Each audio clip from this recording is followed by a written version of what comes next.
right. Hello, everybody. I see participants starting to roll in. Welcome to the next edition of What's Your Story? Uh, this time we get to have Susannah Grant, as we were saying before, a writer that I'm really thrilled to have as a part of. We were talking about her history of projects, which I know Baylar and Devyn, our team from Amherst, will talk about, but my particular nostalgia for Party of Five makes me excited for this one today.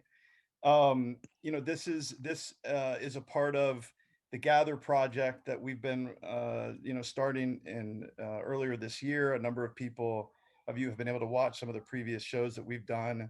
If you're not familiar with what we're doing, we're really about gathering people together with a love of film. Check out gatherproject.net. Please sign up. We'll let you know about the fun things that we're doing, including shows like this and our newsletter and some other things. But more importantly, we'll get to the show. Baylar and Devyn, Susannah, thank you for being here. Baylar and Devyn, have fun. I'm going to shut off and let you guys go to work. Thank you. Amazing. Thank you so much, Kevin. Thanks, Kevin. All right. Hi, everybody. I'm Baylar. I'm a senior at Amherst College. My pronouns are she, hers, and I'm an English major. I'm from Miami, Florida. And in terms of the film industry, I'm really interested in writing and producing and maybe one day directing. And so I'll turn it over to Devyn, who's my co-ambassador of the Pioneer Valley Gather Film Society. Hi, I'm Devyn Prieto. I'm also a senior at Amherst and also an English major. And my pronouns are she, her, hers, and I'm from New York City. And I'm also interested in pretty much just writing so far. And so we're going to be interviewing Susannah Grant today, who wrote the Oscar-nominated Erin Brockovich and has since become a multi-hyphenate in the industry, writing, producing, directing, and creating many different projects, including the Emmy-nominated Netflix series Unbelievable. So thank you so much for talking with us today. We're so excited. My pleasure. Thank you for having me. Nice to see you all. It's amazing to have you here. We're really excited for this interview. So we'll start off with kind of questions about school and early on in your career, kind of beginnings of getting involved in film and writing scripts and doing everything. I just want to give a little nod to the Amherst Cinema, though, because that was a Absolutely. It was a formative spot for me. So I hope it's doing okay in this shutdown, and I hope it has good support and continues to thrive. Yeah, I know they're doing some virtual stuff, and we hope to work with them sometime soon. But I so agree. Devyn and I have gone to see a few films there together. Yeah. Really good memories. So I hope that we can make our ways back one day. But so the first question, which kind of goes into this a little bit, but was there a film or a show when you were younger, when you were growing up, that really inspired you to work in film, or any kind of something, just a film that you remember that was particularly influential on your life? Yeah, absolutely. There were actually two. And the first one was Network. I don't know if you guys haven't seen it, watch it tonight. It's just one of the best movies ever made.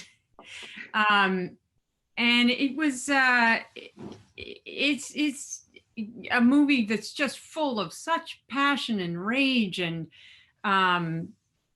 I was 13 when I saw it. It was rated R. But this was, New Jersey in the 70s, where they would let 8-year-olds into R-rated movies. So I got in and I saw these people just erupting with all the stuff that as a young person you feel but don't articulate. And suddenly I was in a dark space where all that stuff was being expelled in such a fascinating, brilliant way. And I just thought, whatever is going on here, I want to be a part of, and so that sort of locked in the movie house as a place of worship for me, and it really became that. I had a friend growing up, and we had a dreadful movie Friday night club, And every Friday night we'd pick the worst movie and go to it. Again, 70s, lots of really great options. This was the whole disco movie era. There were real car movie eras and talking cars and stuff. But just going to a dark space with strangers and being told a story, and not just being told it, but participating in it, I just found it intoxicating. And I thought, I want to be part of this storytelling tradition. I want to be part of this way of processing how we talk to each other about what it is we're doing here on planet Earth, you know? Right. And then the next one, honestly, was Rocky. I loved Rocky so much. And it's a combination of those two. It's got a lot of, you know, it's a absolutely wonderful movie. And I know, you know, by the time you get to Rocky, whatever, 15, maybe it's lost a little of that magic, but again, just something so primal and deeply felt and expressed so passionately and simply and complicated. You know, I just, again, I thought, if I can be part of this conversation, fantastic. And I originally thought that it might be as an actor, because that's who you're watching, you know, that's who you're seeing, and you say, I want to be a part of that. It took just a couple of years of pursuing that after college to realize that wasn't going to be a happy life for me. So I switched and tried writing a screenplay, and I thought, okay, this could be a very happy life for me. Yeah. Yeah, that question, I mean, those are great answers, and that was great. I have to check out Network. That's oh my on the top God, of my list you've got now. to check out Network. What this question made me kind of think of this story that from when I was 7 years old, my aunts took me to the movies. And this was, they're my step aunts, so it was early on in me getting to know them. And so they're like, oh, the cute 7-year-old girl. And I went with my cousins, and we went to see Charlotte's Web, which you wrote. Interesting. And they tell me this story all the time, because afterwards I got in the car and I was still crying, and they were kind of comforting me, like, Baylar, it's okay. You know, people die, it's part of life. And I said, no, you don't understand. And they're like, what are you talking about? I said, Charlotte's children will never get to know how wonderful of a person she was. I was 7 years old, and definitely an event that I remember and kind of thinking, like, that's an introduction to a 7-year-old to understand, like, kind of life cycles and relationships with, and kind of generational stuff. And I don't know, it was really cool. And looking at that question, it absolutely made me think of that story, and it was cool to call them and talk to them about it and have them retell it to me again. So just figured I'd tell you that. Devyn, what was your movie? If you have. I mean, I definitely have them. I think one of the early ones is probably Titanic. Oh, yeah. Yeah, I watched that movie every Friday for a year. Oh, fantastic. And that's not exaggeration at all. I was obsessed. That's great. You know, when I took the job of adapting Charlotte's Web, I did it with, you know, a little bit of apprehension, because I'm such a worshiper of E.B. White, and I thought, well, you don't want to screw up E.B. White, right? But I was excited about it, and I went in, and my daughter, who's a senior at Amherst now, at the time, she was reading it, or maybe I was reading it to her, and I said to her, hey, you know, I'm gonna make this story into a movie. She was quite young, and she burst into tears. And I said, oh, I didn't know that would upset you. And she said, no, it needs to be a book. And she thought I was actually going to, I think she didn't even understand that there were multiple copies of books. She thought maybe this was the only one, and it was going to turn into a movie, and her book would disappear. That's so cute. Oh, wow. That's amazing. Yeah. Yeah, that's so great. But yeah, so as we talked about, you went to Amherst, which, for those of you who don't know, it's a small liberal arts college in Massachusetts, and you majored in English. And as Baylar and I are both English majors, not film majors, at Amherst, we we're kind of wondering, you know, to what extent did your college experience inform your interest in filmmaking? You know, how did it prepare you or shape your career choice? You know, I wish I could, probably in more ways than I realized, to be honest. The truth is I was not a great student. I was a so-so student, and I adored reading, you know? So, so in the sense that I just digested a lot of books and a lot of, and ended up thinking a great deal about how and why people tell the stories they tell and how and why people absorb them. It was, I'm sure, really formative. I don't think about, there was no plan when I was in college. There was no plan beyond, you know, Saturday night when I was in college. I've become a much more substantial person than I was in college. Oh my gosh. So, but I tell you, I don't know. Have you guys taken classes with Stanley Rabinowitz? He is a fabulous Russian literature professor, and I took his class, and one of the first things he said was, the most important thing you take out of your college education is the ability to communicate well, to be able to, and I really took that to heart. And I think the ability to express a point of view, a worldview, and put it down on paper, which then if you go into film, then becomes something you put up on a screen. That resonated for me. So I think it was more a cumulative effect rather than the film department was it was in its nascent stages, and I didn't take any classes in film.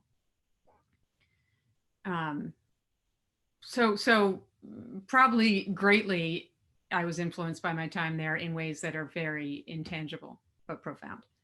A true liberal arts answer. A true. Exactly. Vivian Martin is happy right now. I'll tell you that. Yep, that is exactly my path. Yeah, that's great. Well, then moving forward from there, and I guess you can fill in some gaps because you said you didn't really think about it in college, but so what was your first step after graduating that took you toward a career in film? When did you kind of start to put that together? And did you kind of, I'm assuming no, because you didn't think about it in school, but let us know. Did you go immediately to AFI or? No, I didn't. You know. I moved to New York and I got a job in magazine publishing, and, thought maybe I'd be an editor or maybe I'd be a magazine writer or, and then simultaneously I was doing some acting, a lot of acting classes, and then in a few really truly dismal plays. And, after a couple of years of that, you start to think, okay, what is this? Is this a path? Is it a path that'll work for me? And I sort of projected ahead a few years in both of those avenues. And I couldn't see one that would work for me. Now I'm sounding very calm when I talk about it now, but when I was 24, that translates into, I have no idea what I'm doing with my life. I have no money. Other people are getting married. Other people are making a ton of money and buying it was not an easy time, but I swear I would not trade it for anything. And I was writing a lot. My best friends were not in New York. And so I was writing them letters, and we were, they were sent through the mail. And I started looking at them and identifying a voice within those. And at one point, I started photocopying them before I sent them off, because I thought there's some record of this time of my life that I'm putting down here, and I might want to hold on to it. And it was kind of through that, honestly, through those letters to my friends, where I thought, well, maybe if this is the thing that feels most alive that's coming out of me right now, maybe I should pull that thread a little harder. So I left New York and I moved to San Francisco, and I got a tattoo, and I did a lot of other things that lost people do. But at the same time, I tried writing a screenplay, and that it felt really, I felt like, you know, myself in that space. You know, you try on a lot of things when you're young, as you may or may not know, but certainly when you get out of school and you're trying to figure out a path, if you don't know what it is, and a lot of it is sort of ill-fitting clothing, and I think the smart thing, if it's ill-fitting clothing, is to take it off and try something else and just keep trying, even though it's uncomfortable.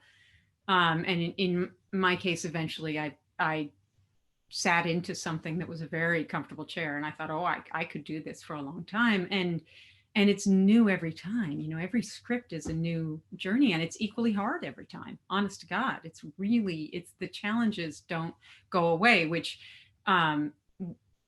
when things are hard, you think, well, for God's sake, I've been doing this almost 30 years. It should be easier than this. But in the long run, I think I really like having a fresh challenge with every project. So just for my disposition, it works really well. And I know a lot of my friends, they got to hate the uncertainty. You don't know what you're going to be doing, but I get utsy with a sense that things won't change. You know, that's just my disposition. So knowing that change is baked into my work was felt right. This is a very long roundabout way of answering your question. So what I did was I took that script and I applied to film schools, but all the deadlines were passed. So I could only get my application in at like 2 places. And no, actually it ended up being just 1 place. It was AFI. And I thought, you know, I'm never gonna. I calmed them into letting me get the application because the deadline was 2 weeks past. But they let me submit, and then I went to Los Angeles and went to film school, and again, it just felt like, oh, I found a place where I could be for a while, and then, you know, things went pretty nicely after that. That's great. Well, I have to say, I appreciate the roundabout answer because that's exactly how life always goes, right? So it's not clear cut. And that was really cool to hear. I think it's easy for people in retrospect to carve out a narrative that makes sense. You know, oh, well, I tried acting and I tried journalism and I rejected them and I decided this, and it never feels like that. And I always try to encourage people to understand that it doesn't. The narrative develops logical and easy shape after you've muddled your way through it, after you know. So I try to really hold on to the memory of the bits that really didn't fit. And that's actually why I got that tattoo, because I knew I was in a time in my life that was not happening and could be forgotten. And I wanted to sort of stamp it and remember a time where I didn't know who I was. So anyway, cool. That's not about writing at all. Sorry. No, I think that's such an interesting, I think that's such an interesting answer too, because everybody, I mean, most of the people I've talked to in the industry have all sort of gone into it in all these different, just completely different roundabout ways. You know, some people start acting, some people, you know, start with film school, and, you know, there are all these different channels you can go through. And I've never actually heard somebody say they started writing because of letters, which that's a new one. So I really like that. Yeah, me too. So speaking of AFI, which is, from my understanding, one of the best film schools in the country, but you know, Baylar and I think hear a lot about how film school, like at least now, is, you know, unnecessary. It's a waste of time and money. So we were just kind of wondering how that education really shaped your own approach to your work. Like, would you still recommend others go through that kind of path? Yeah, you know, it's interesting. That's not a new line, because I started at film school in 1991, and I came out to Los Angeles. I had, through someone I knew, gotten a job for the summer to make some money to carry me through school, and it was at Walt Disney Company, and I you start talking to people, and all of them said, "Oh, you're going to film school? Oh, don't go to film school. It's such a waste of money." I went to film school. I'm sitting on a desk. It never works out for people. And the guy I was working for said you had offered me a job in production on this show that I had a temporary job on. So I had to decide whether or not to do it. And I just decided to believe in myself, I just thought, just the fact that it didn't work out for you, I'm just going to decide that doesn't mean that it won't work out for me. And but it was helpful, it was helpful to have to make that decision and have to decide what kind of commitment I was making to myself in going to school. Right. And I was a far more driven and diligent student. I mean, they called us fellows. It wasn't really school, it's a conservatory. But I was not going to waste 1 second there. And I wrote a ton. And I did actually, AFI, which is short for the American Film Institute, they have a tremendous library of scripts. And I discovered this, and I discovered that not only do they have the shooting draft, they have every draft before then. So I thought, wow. Oh my gosh, well, this is how you learn how a script comes together. So what I did was I took my favorite movies and I would pull out the whole stack of scripts, which would be, maybe 6 different drafts they'd have. And I'd read them through in chronological order. And you could see, with good scripts, obviously that process was really good. So you could see the movie get better. You could see the script turn into a movie. And it was the best use of my time. Lots of times that process ends up, being too many cooks and too many ideas, right. And the movie ends up kind of beached. But I only did it with great movies. So I saw how great rewriting could be and how important it was and how it could always get better. I think when people are young, they think I wrote it. It's good. It can always get better. And that's what's fun about it. I mean, the truth is, the bummer is you just run out of time. So you shoot what you got then. And you hope you've done all the most important thinking. So it was really good. I mean, I didn't waste a second. I really knew what I was there for. I just watched movies, wrote movies, read movies, and hung out with friends. And that was it.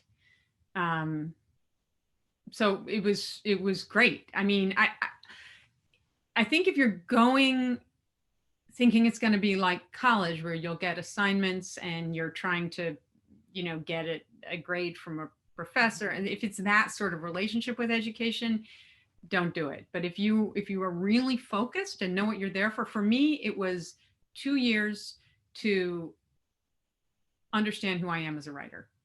And just I had 2 years. So I was going to use that time really well.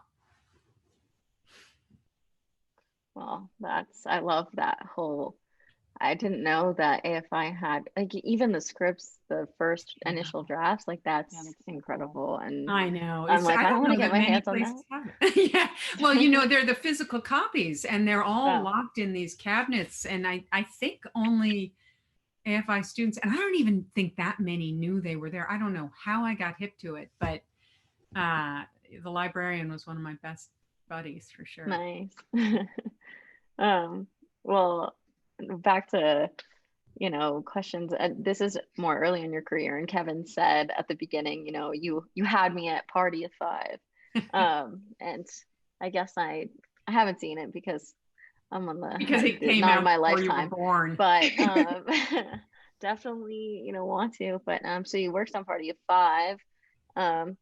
That was in the 90s. And so what was that experience like, and what important lessons did you learn working on that project about your writing, about the industry, about working with others? That was great. I mean, my first job was actually Pocahontas, and that's its own, writing animation is its own thing. You're not hired by Disney for your personal vision. You are making a Disney product. So and that was great. I was one of 3 writers. We were a great team. We had a really good time. It was hard and arduous, and I was thinking, okay, I'll go. I was not interested in writing television because for me, TV didn't hold the magic of the movie theater and the movie.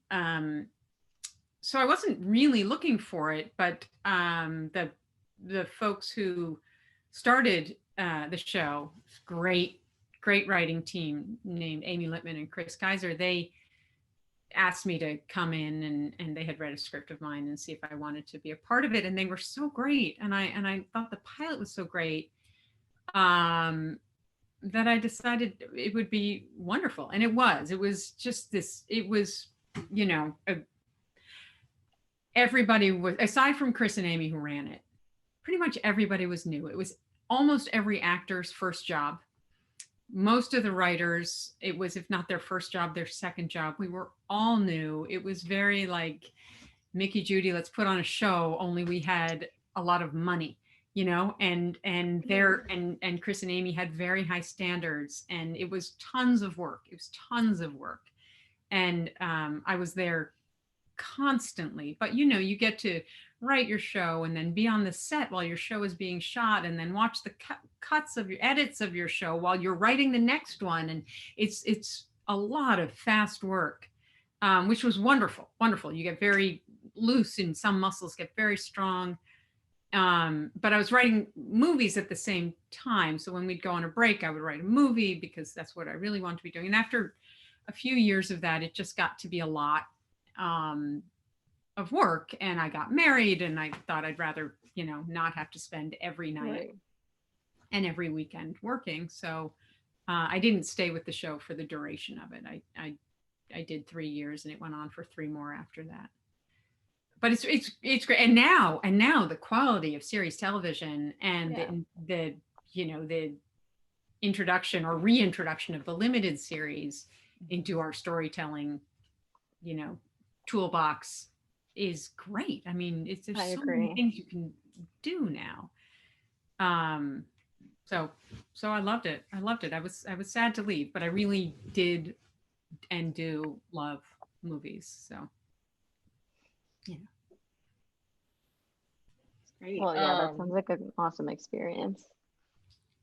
It was. I'm really lucky to be on that show. Yeah, I can't wait to watch it because I love 90s. I love 90s shows. Oh, it is a great 90s show. I tell you, they had this, one of the, there are some phrases we came up with, or actually they came up with it. They shared with me, Chris and Amy. And one was this idea of the turkey sandwich scene. And it was something from a show they had worked on before. And I guess there had been a scene in which 2 people who were at odds about something they weren't talking about ended up making a turkey sandwich and fighting over the turkey sandwich. And so the thing they were upset about came out through this other thing, which is sandwich. A tremendous dramatic device to remember. Right. You know, people rarely talk about what they're talking about. They usually talk about something else, and anything you're feeling often comes out in, but we would use that phrase all the time. And it actually it's one of those ones that's still in my kit of like, oh, well, maybe I should just do the turkey sandwich scene here, you know. Nice. I'm gonna start using that. It's you will never forget it. I'm telling you, you'll use it the rest of your life. You're welcome. Thanks. Yeah, so kind of going into like your creative process and your choices, do you have any like writing habits that you've built for yourself that you find most useful? Yeah, I do. I find that I write really well if I'm a little bit sleepy. So I get up really early. I get up kind of stupid. I used to, before I had kids, I would write just late into the night, draw my shades, wake up and keep writing. So that sleep was sort of, I'm a big believer in the power of the unconscious mind, and that the fact that that's where all our best knowing comes from when it comes to creative work. So I try to tuck into it somehow. So now I just, you know, once I couldn't do that and be a parent. So I changed my schedule, and I started getting up at like 4:30 and working for 2.5 hours before my kids would get up. And then I would be in enough of a groove so that once you sort of Come get back them off to to it. school or whatever, you can get back into what you were doing.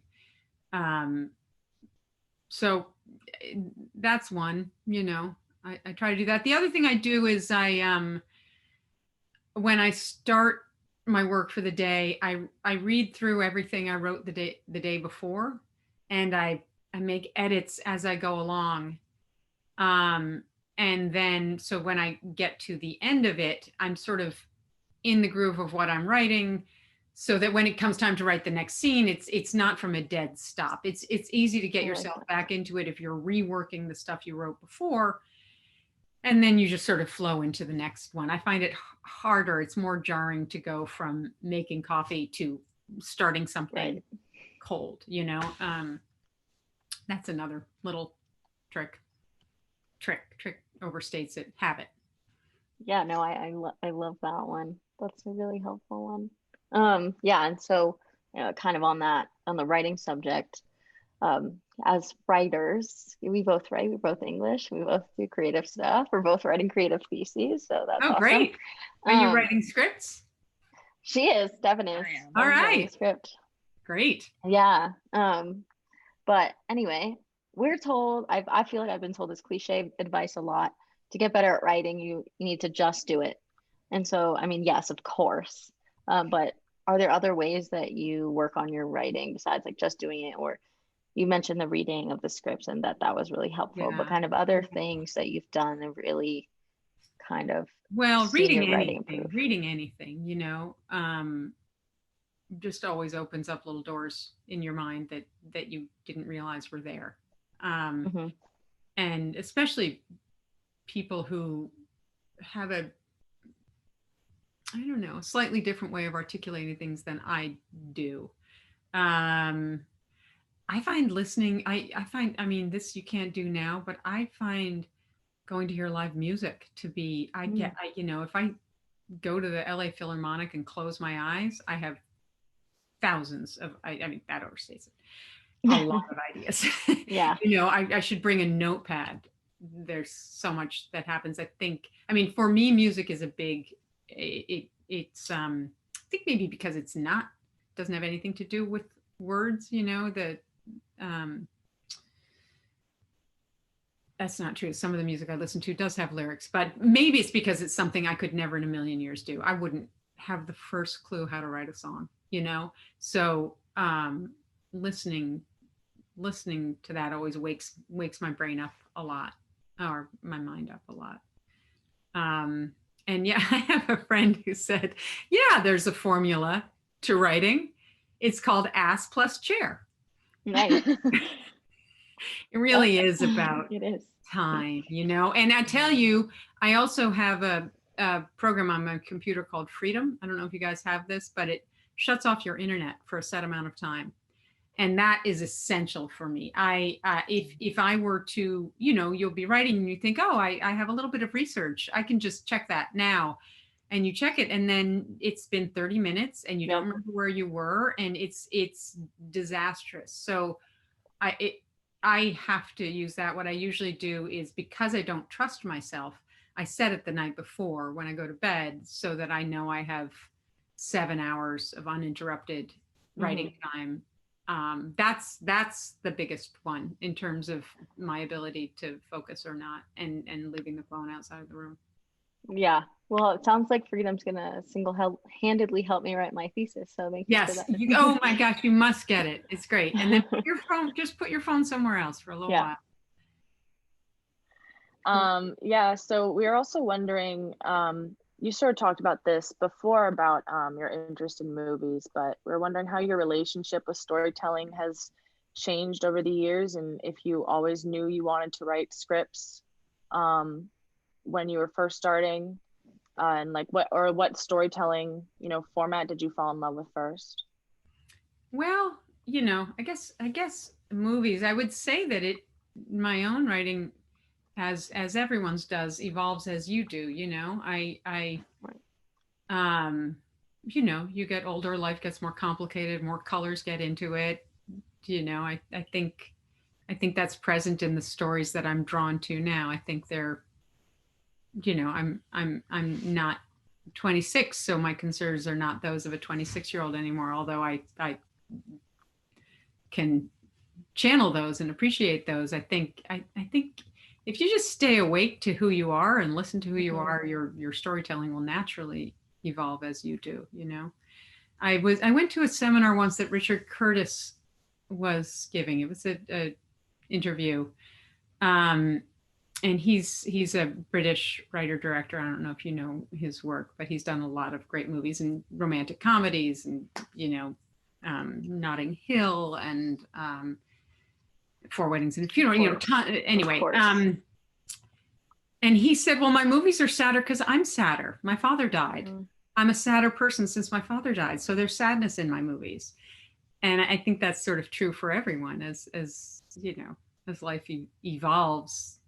Different things enter. I'm sure when, you know, anybody's life will inform your work. So, you know, I try not to look at it too hard, because then you end up looking at yourself too hard. But I would say probably just hopefully more complexity. And maybe that was more psychological than you were asking. Maybe you were asking more about it was great. Like limited series versus movies. I love limited series. I mean, now we have two answers to the same question, and I think that's fantastic. Yeah.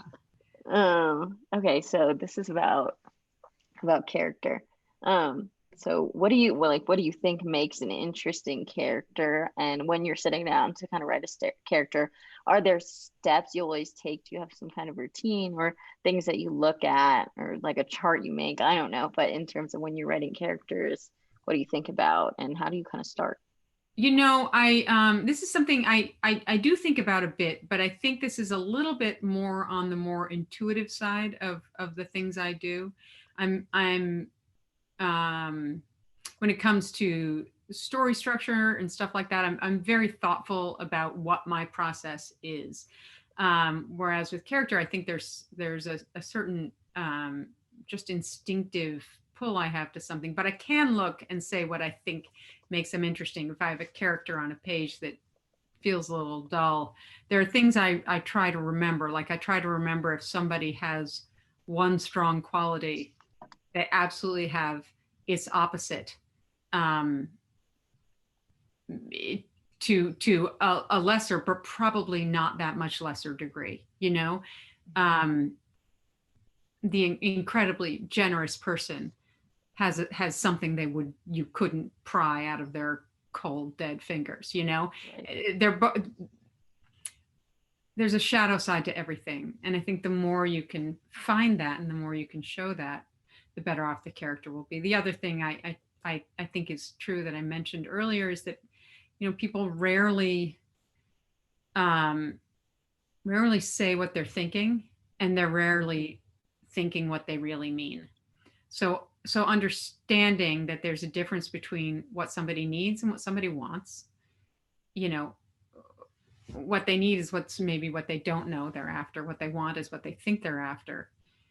And then how they articulate that is something else entirely. There was, I read an interview, I'm not sure if I read or heard an interview with Dustin Hoffman, and he was talking about one character he played. And I don't think it was on the page. I think it was something the writer told him. And this, I don't even remember the character's backstory, but he said he was told by the writer that when this character came in a room, the first thing he did was figure out how he would kill everyone in the room and get out of there. And that was all this actor needed. That was not in the text of anything. That wasn't in the text of anything, but this is someone who felt unsafe and couldn't function in a room until he figured out how he was going to be safe. Like something basic like that will fuel every scene, you know? And it's got nothing to do with the text of the scene. It's just something basic about what do I need to make it through the day, you know? And right. And then there's also the situational stuff, you know, the harder you make something for your character, the more interesting it will be to write them, you know. If you take a master chef and say, you need to make a meal, you're going to need something else to make that interesting. Right. Whereas if you take someone who, you know, is allergic to flour and has never cooked anything, and if they don't make the meal, they're going to be killed, you'll find I'm obviously exaggerating there, but you'll find there's more for you to work with as a writer. Right. If there's more challenge. Mm-hmm. Those are just a couple, but you know. Yeah, those were great. Yeah.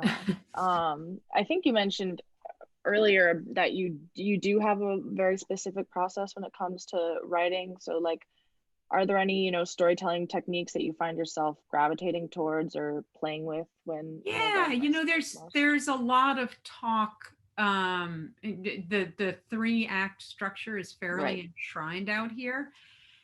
To be honest, it's never worked for me. I don't. I mean, I think I end up backing into it. But if I were to set out a 3-act structure, you end up with 60 formless pages in the middle, and I that feels shapeless to me. I don't understand that as 3 pieces. I understand if it's about a 2-hour story. I usually find that there's about 7 movements within it. You know, at the end of a movement being a significant change of something for your protagonist. Obviously, all these rules can get changed. I just anyway. But so what I usually do is I line a page from on the side from the numbers 1 to 70, and I start thinking about what those movements are. You know, I usually know where I want a story to start and where I want it to end. And then I start thinking about what are the little avenues one could go down. And obviously the straight line is less interesting and less revealing of anything than the one that's full of obstacles. So what are those obstacles? What if I put one in there at about number 10, you know, on that 1 to 10? What would that obstacle be? And that would, how does that change? How does that start my story off, you know? And so you just like do that progressively. And then I end up, once I have that, I end up sort of putting it up on a whiteboard, and I use different color pens for different through lines. And I've never been able to use cards. I know people love those. I just feel like I'm buried in cards and I don't know what any of them say when I do that. So I prefer a whiteboard where I can see everything. And then usually when I get about halfway through the script, I discover that I need to make changes, and I have gone off track, or I underestimated something. I always say at this stage of my career, I should be able to write a reliable outline, but I haven't yet. I'll let you know if I do. That's great. I like a whiteboard.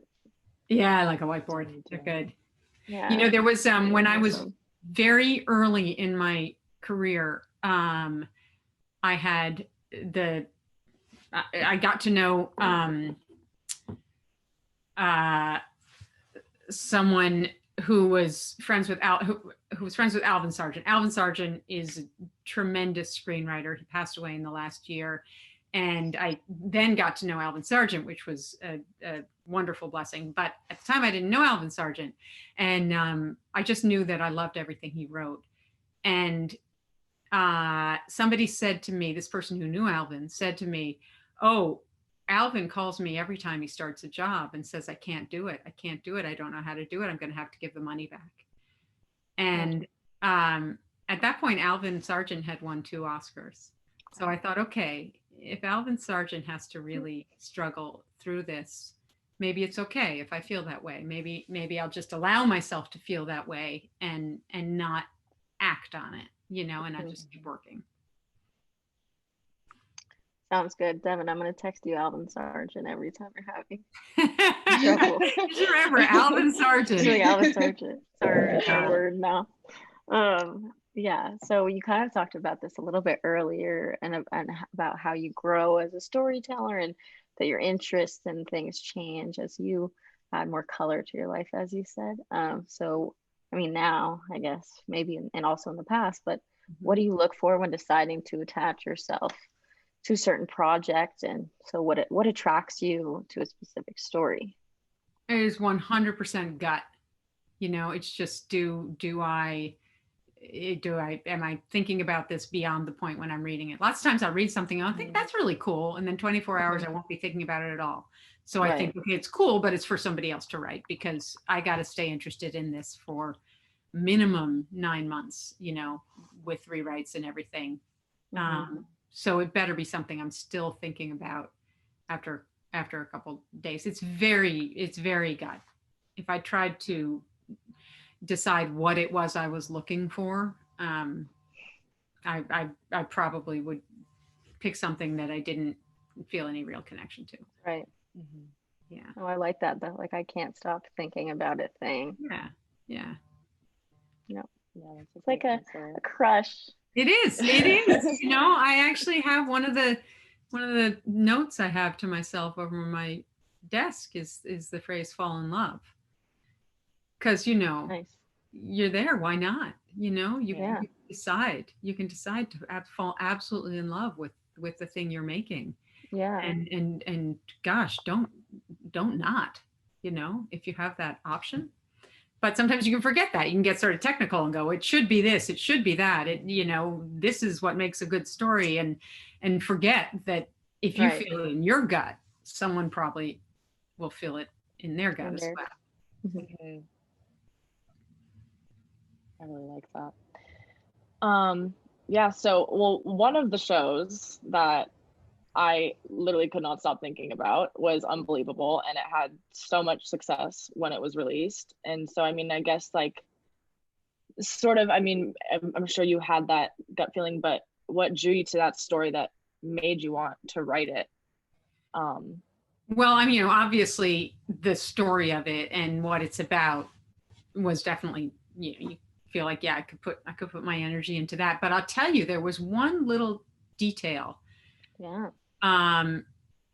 When the woman who's known as Marie in the story was being interrogated, and they were talking about her rough upbringing, she said, I try not to think about that.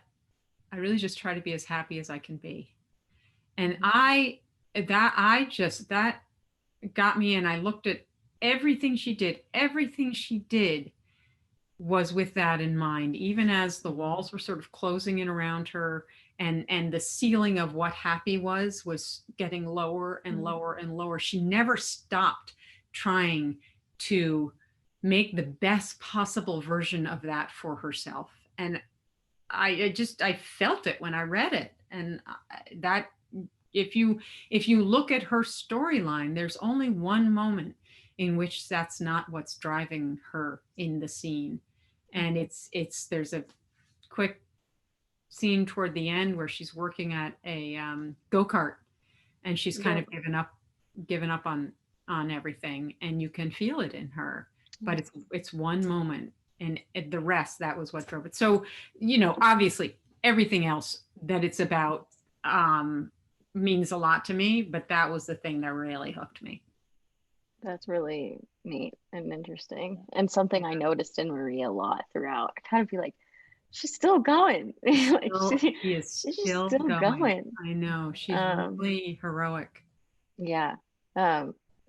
Yeah, so Devyn and I have talked about the show a lot, and you know, it was so groundbreaking in the way that it portrayed sexual assault. We've talked about, you know, other shows or movies and films that have really, we think, like, done a disservice and portrayed it in a very disrespectful way. And we felt that in this series, it was in a very different way that was not gratuitous or anything of that nature. And so we'd like to know more about how you approached, you know, the decisions made around that, and what you think made it different, and why that was so important to the story. It was an interesting process. I had never written a scene of sexual assault before. Yeah. And I started writing the first one, and I started writing it from the sort of same objective viewpoint that the whole show was going to have. Same. Mm-hmm. And I had a really, again, gut. I mean, it's very. I write from my gut, but I had a very gut sense that that was not gonna work. That felt wrong. I felt gross doing it, and I wasn't being salacious. I wasn't being gratuitous, but it felt wrong. And I realized there's so much either direct or indirect, basically rape porn in our culture. There's so much imagery of quasi-assaultive relationships. A relationship is the wrong word, but obviously there's actual depictions of rape, and then there are denim ads, which often do the same thing. And I thought, no matter how, I just had this feeling of, oh my God, I'm in that family. This can't be in that family. This can't live in that world. I mean, even if I do it perfectly, just the association, just the fact that it could fit in that bucket means it would be, a bit poisoned. And so, there was also the aspect of Marie's narrative being one that was questioned. So for both storytelling reasons and for that sense of how do you show a sexual assault without being in any way exploitative of it, I thought, well, what if it's all we see is her narrative, so that all we see is what she saw, all we see is her perspective.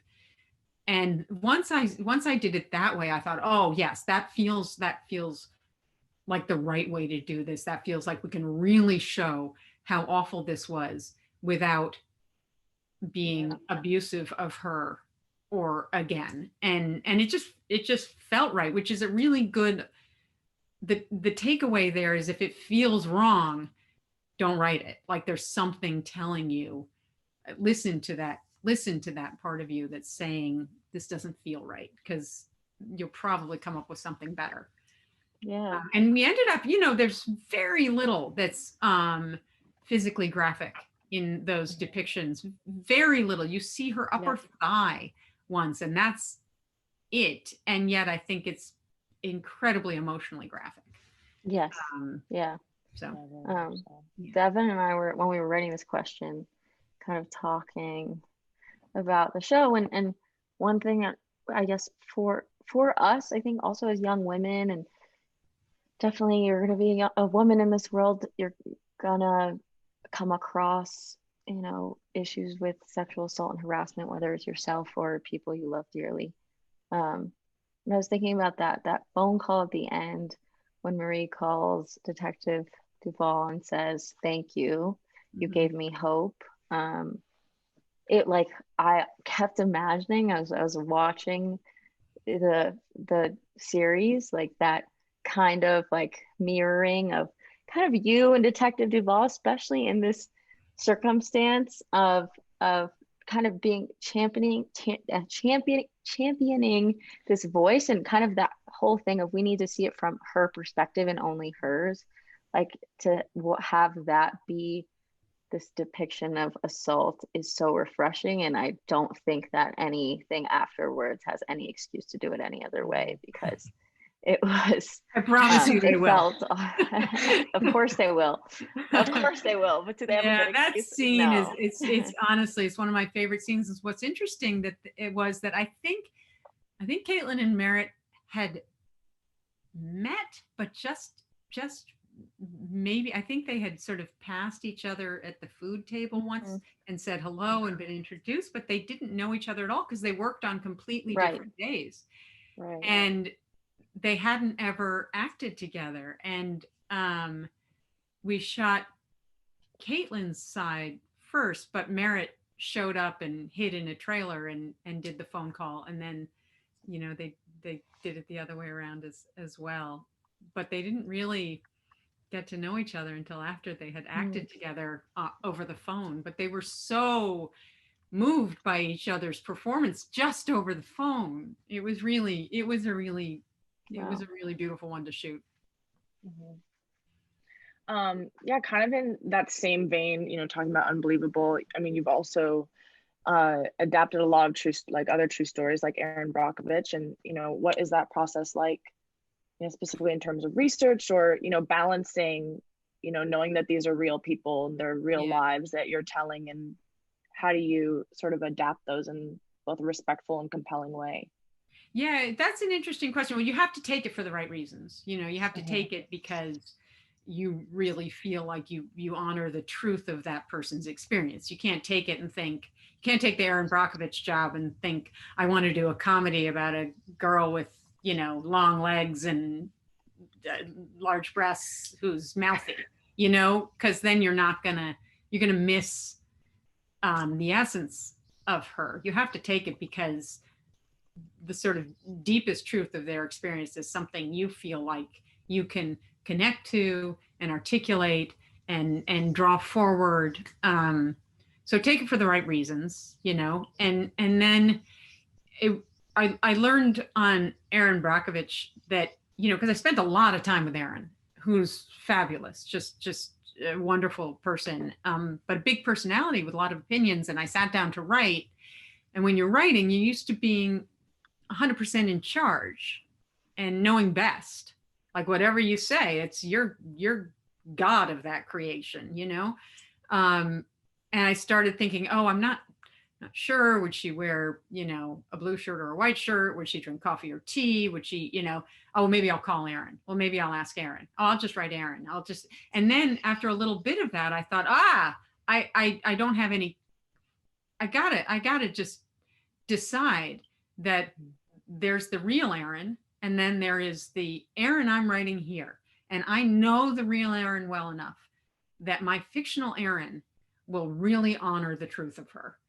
But it's got to be my fictional Erin, or I'm just not going to feel like I have the authority to write this, you know. And it worked out well in that case. So I've done a couple of, you know, obviously, you know, the ones in Unbelievable, they were inspired by the real people. They weren't actually the real people for complicated reasons, but so that was easier.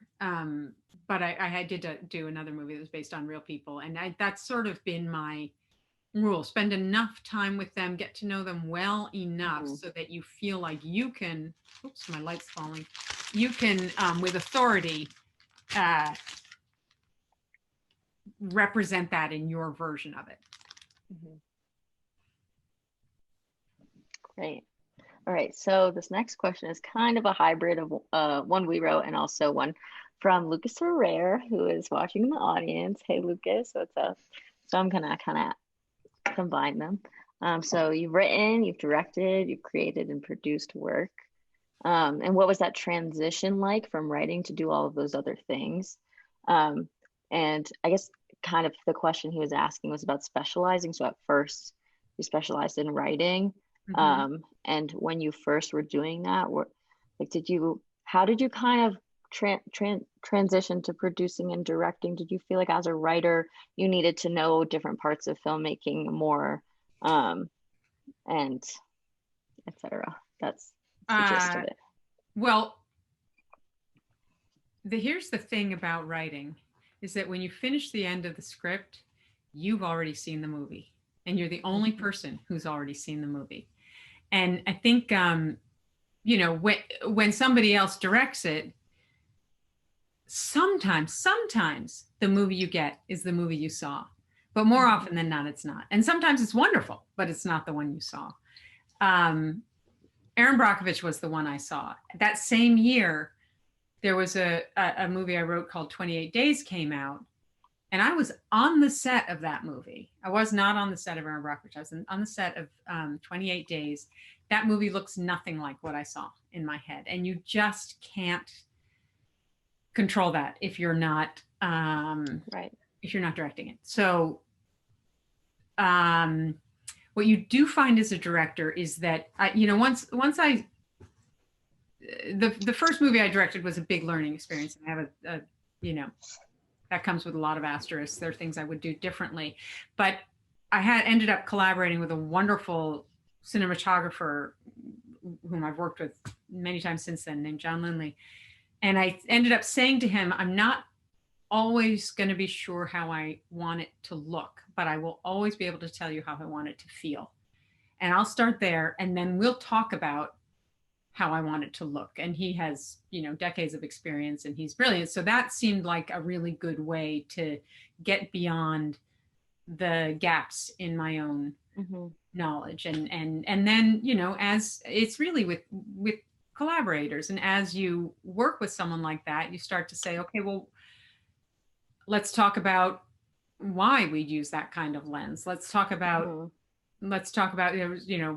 why you think shooting these two people in silhouette rather than seeing their faces would be more effective. And, it's really just about trusting the people you're collaborating with. They all have knowledge you don't have. That's the whole point. That's the whole point of having those, having a production designer, because they will see things you never saw and you never thought, of even asking sometimes.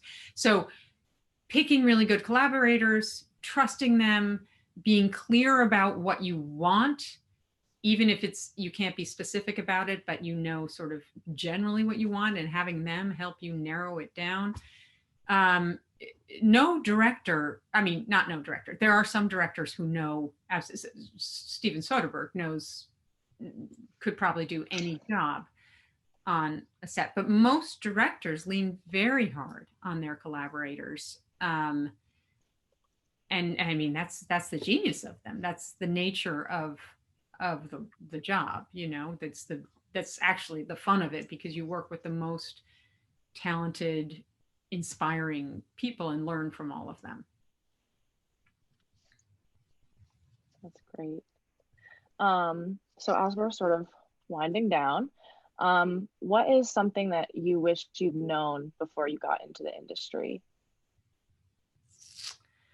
I guess not to wait for an invitation, just to go ahead and fill up a room, if you know what I mean. Like, I think there's so many fields that I had been exposed to where there was a set path. There were clear on-ramps, my siblings went to medical school, and then they did their residency, and there was a path. And I guess maybe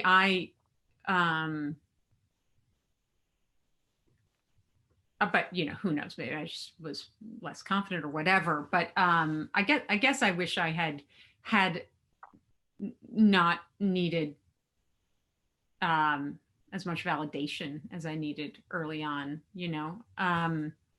but maybe anybody who's over 50 says that about themselves in their 20s, I wish I hadn't needed validation. I'm also, honestly, I tend not to think that way. I really tend to think that every choice and every decision and every even misapprehension was as it needed to be to lead me to where I am now, and the mistakes I'm making now, or the mistakes I need to make now. So I don't really have a lot of, which is a gift of a happy life, I'm sure, that none of those were cataclysmic mistakes. And Right, there's so a we have. Sorry, that wasn't the answer. That's a great outlook. That's Baylar's personal motto too. You are who you are, you make the mistakes you need to make. I wouldn't do things. I just remember, like, I got married kind of late in the game, not, later than a lot of my peers. And I remember when I finally found the person I wanted to marry, thinking, oh, thank God I made all those romantic mistakes, because they led me here, and I think, it's clearer to see in something like a marriage, but I think that's true for anything. the thing you do is you just wake up to them and look at them and say, oh, look at that mistake. What can I take away from that? Maybe I don't, maybe the next one I make is different. But we have one more question for you. So I took the semester off, and I went on an Outward Bound course here in Colorado. Oh, great. And one of my instructors asked me a question that I had never been asked before, and I really loved it. So I wanna, it's a great question. So I wanna ask you. Sure. What's your favorite thing about yourself? Ooh. My favorite thing about myself.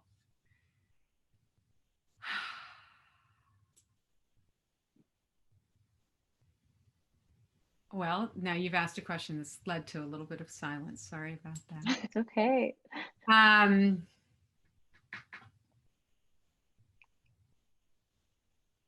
Gosh, that's hard. I mean, the thing I enjoy most is the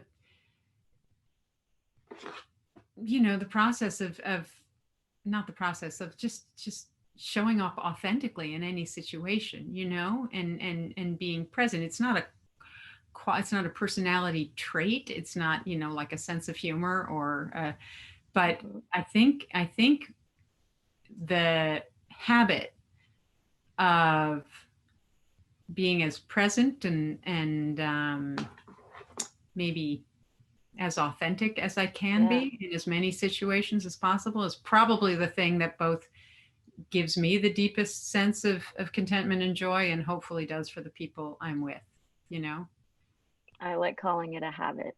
I think it is a habit. It's awesome. Yeah. Now I want to hear your answer. I want to hear your answers. Oh, okay. I have mine because I already had to think about it. You had your thinking. So Devyn, you can think while she's answering. Okay, great. What I answered was my determination. I'm really proud of my determination, and how I put it to my instructor was just, she don't quit. Like I don't. I'll fall down and get back up, and I'm always shocked by it, but it's really cool, and it's helped me a lot, definitely through college. So that's my favorite thing about myself. Great. Devyn? Yeah, I guess I would say my passion for the things I love. Like Baylar can tell you, if you ask me about like the most sort of specific thing, like you ask me about Buffy the Vampire Slayer, I'll talk about it for like you'll have a strong feeling. Yeah. So, as the Titanic thing proves. Yeah. It's tiring. It can be tiring for friends and family, but I enjoy it. That's one of my favorite things about you. So look at that. No, if you're gonna have an opinion, have it strong. What's the point of a soft opinion? Absolutely. Exactly. Yeah. Well, thank you so much. This was amazing. My pleasure. It's been really nice talking to both of you, and I love that you're doing this. That's just great. Thanks. Thank you. Hey guys, I'm just peeking back in. Hey, Kevin. Fantastic. Thank you guys. Susannah, thank you so much. My pleasure. As somebody who has, been responsible for material that's been impactful, over so long a period of time, it's really, inspiring to hear the things, that you guys were discussing. And, I just have to say that last question, that Baylar brought up, I mean, you talk about your authentic self, and you talked about at the beginning how you were really looking for your authentic self, and finding that in your writing. And I think that, for anybody watching, it's really, kind of, interesting, and says a lot about your whole path. So thank you for, all that and sharing. And Devyn and Baylar, that was really fantastic. Thank you guys. And, so for everybody who's tuned in and, thank you so much for watching. As we said, this is a part of the Gather Project. Please tune in to gatherproject.net, sign up on our mailing list if you enjoyed this, and so we can keep in touch with you for other things. But Susannah, thank you so much for spending the time with us this evening. Thanks for having me. Really nice to talk to you guys. Yeah, fantastic job. Have a great night, everybody. Have a great night. Bye-bye. Bye. You too. Bye. Thank you.